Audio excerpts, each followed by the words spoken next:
कधीच नाही चुकणार तुमचे फेवरेट टीव्ही शोज झी5 सोबत, तेही एकदम फ्री। काय चाललंय ना घरात किशोर, मला काही कळतच नाहीये। कोणी उठून काही करताय, घर आहे का सर्कस आहे ही? एजे सुद्धा काहीच बोलत नाहीयेत। किशोर, मी तुम्हाला सांगते, आता हे जे काय चाललंय ना घरात, त्या काय झालं किशोर? लक्ष कुठे आहे तुमचं? खूप सहन केलं मी दुर्गा, पण आज मी तुला सगळं सत्य सांगणार आहे दुर्गा। काय झालं किशोर? ही गोष्ट इतके वर्ष मी माझ्या मनात दाबून ठेवली होती, पण आता सहन होत नाही। किशोर, कशाबद्दल बोलताय तुम्ही?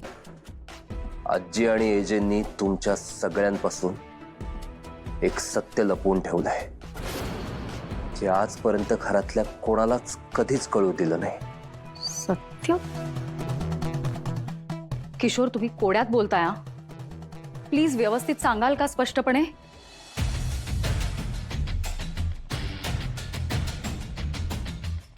दुर्गा, तुला मी आज जे काही सांगणार आहे ते आमच्या भावांच्या आयुष्यातलं सगळ्यात मोठं कटू सत्य आहे। ते आजवर मी कोणालाच सांगितलं नव्हतं।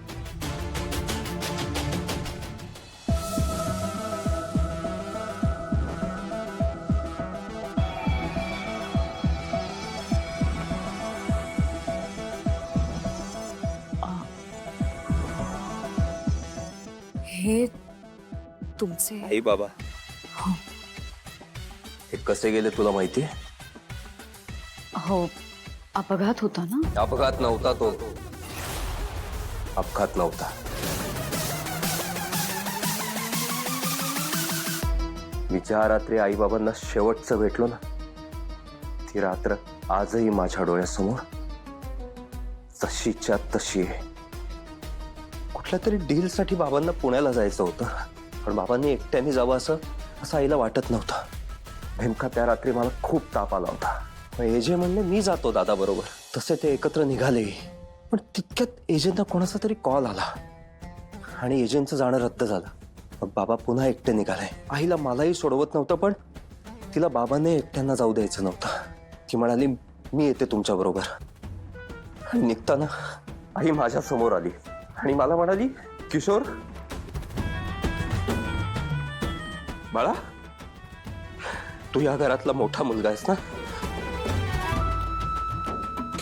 प्रमोद आणि विराजकडे लक्ष दे, तुझ्या गोळ्या वेळेवर घे। आम्ही काय आत्ता जाऊ आणि उद्या दुपारपर्यंत परत येऊ। मी परत आले ना की तुझ्या आवडीचा मऊ भात करून दे ना। माझं गुणी बाळ, मला कुठे माहिती होतं तेव्हा मी माझ्या आई वडिलांना शेवटचं बघत होतो। बाबांना डील साठी खूप अर्जंट पुण्याला जायचं होतं, ते गडबडीत निघून गेले, पण मला आईने प्रॉमिस केलं होतं, आम्ही पोचलो ना की तुला नक्की कॉल करीन। मी अख्खी रात्र तापात तडफडत फोन शेजारी बसून होतो, फोन आलाच नाही। आली ती बातमी।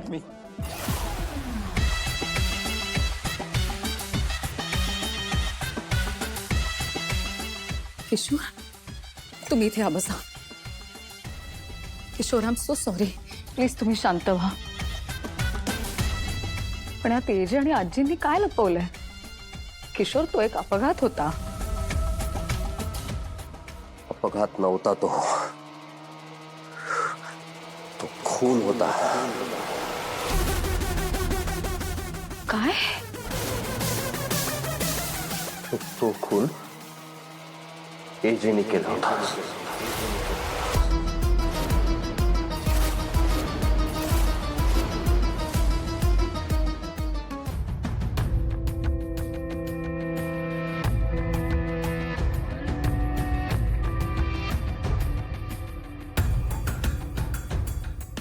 अंतराताई, सगळ्यांना असं का वाटतं की मला तुमची जागा घ्यायची आहे?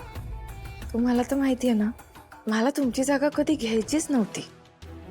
उलट मला एजींच्या मनात माझी स्वतःची जागा निर्माण करायची. अंतरातही मला माहिती आहे तुम्ही एजेंचं पहिलं प्रेम आहात, त्यामुळे त्यांच्या मनात तुमच्याबद्दल एक हळवा कोपरा असणारच. आणि खरंच सांगते, माझा अजिबात विरोध नाहीये त्याला. अंतरातही माझं ना एजेंटवर मनापासनं प्रेम आहे, त्यामुळे मी त्यांना पूर्णपणे स्वीकारलंय.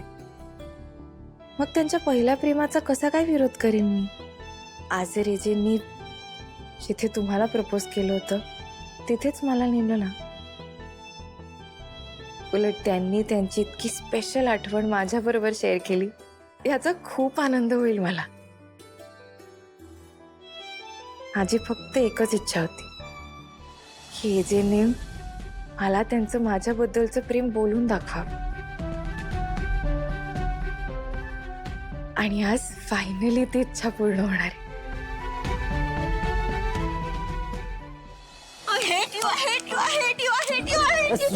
काय करतेस सरू? लागतंय मला. लागलंच पाहिजे म्हणूनच मारते मी तुला. तू इथे छान ऐशोआरामात आहेस रे. माझे किती हाल झाले माहितीये, पण नाही तुला काय त्याचं, तुझं तर बायकोवर प्रेमच नाहीये ना. बेबी काय लव्ह यू ना. तू लांब हो माझ्यापासून, आधी लांब हो माझ्यापासून. एक तर सगळा प्लॅन दुर्गा वहिनींचा होता. शेवटपर्यंत काय प्लॅन आहे सांगितलंच नाही. त्यात माझ्या दादाला पण अडकवलं. दादाचा यूज केला, पण शिक्षा मात्र एजांनी मला आणि लक्ष्मी वहिनींना दिली. ह्या सगळ्यात ना सगळ्यात जास्त नुकसान माझं आणि दादाचं झालंय. पण तुला तुला काहीच पडलं नाहीये त्यात. सरू हे बघ, माझ्या हातात काही होतं का? अगं खरंच माझ्या हातात काही नव्हतं.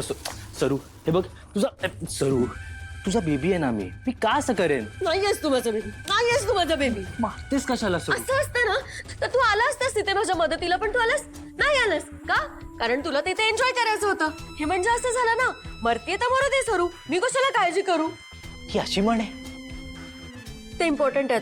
ते इम्पॉर्टंट ते आहे का इम्पॉर्टंट? सरू माझ्या, जर मी तिथे आलो असतो तुझीच शिक्षा डबल झाली असती ना. पण मी आता इथे आले ना, मी घरी तर आले. तू काय केलंस माझ्यासाठी? तुला काही काळजीच नाहीये ना, म्हणून तू काहीच करत नाहीस. एक मिनिट सरू, मला सांग काय करू मी तुझ्यासाठी? ते पण मीच सांगू आता? एक तर माझे किती हाल झाले माहितीये, किती कामं करायला लावली. माझे पाय दुखताय, डोकं दुखतंय. एक मिनिट, मी तुझे पाय दाबतो. थांब. बरं वाटतंय? माझं डोकं पण खूप दुखतंय. डोकं मी तुझं डोकं दाबून देतो. थांब. बरं वाटतंय?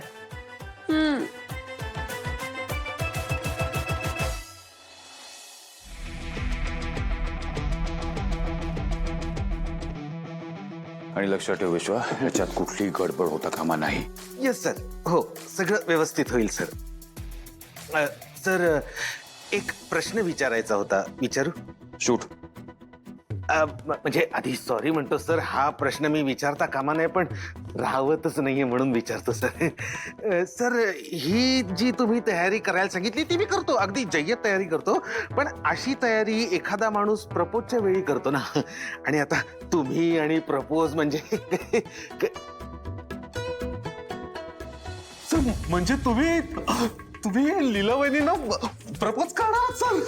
वा सर, काय कमाल बातमी दिली. मी आत्ताच्या आत्ता लीलावहिनींना ही बातमी सांगतो सर. एक minute. What is wrong with you? विश्वा, हे लीलासाठी सरप्राईज आहे.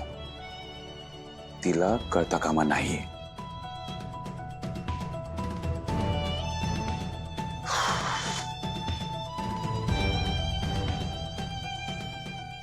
आय होप लीला तुला हे सरप्राईज आवडेल. And I don't believe की मी हे सगळं करतोय. झी 5 ॲप डाउनलोड करा आणि पहा सर्व एपिसोड्स एकदम फ्री.